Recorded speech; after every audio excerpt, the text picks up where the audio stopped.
રાજકોટમાં ખાનગી ટ્રાવેલ્સના ધંધાર્થીઓનો વિવાદ વકર્યો છે। પિતૃકૃપા ટ્રાવેલ્સના માલિકના રાજકોટ પોલીસ પર આરોપ છે।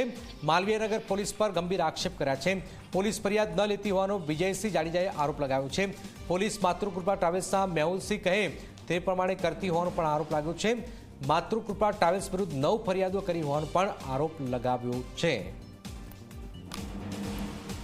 ગુજરાત સરકારને અમારી વિનંતી છે કે આમાં તમે કદાચ ફરિયાદ સેલ ખોલે કે માતૃકૃપા વિરુદ્ધની કોઈ પણ ફરિયાદ હોય તો એની પેટી ભરાઈ જાય એટલી ફરિયાદો આવે।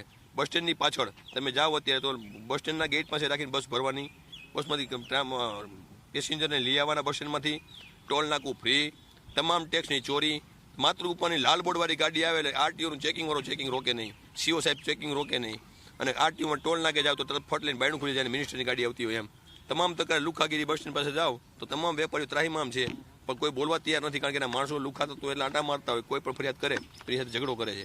માટે હું બહાર આવ્યો છું અને આ રીબડા નામના જનુની સ્વભાવના ધરાવતા રીબડા નામના અનુઋષિભાઈ ભત્રીજા એના ભત્રીજા છે અને એનું બેકઅપના નામ વટાવે છે ગમે ત્યાં।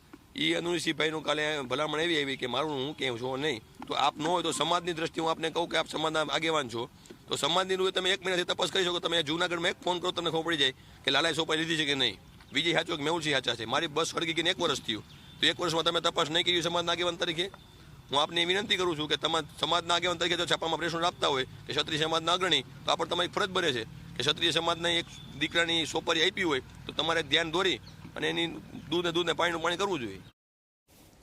દાહોદમાં નકલી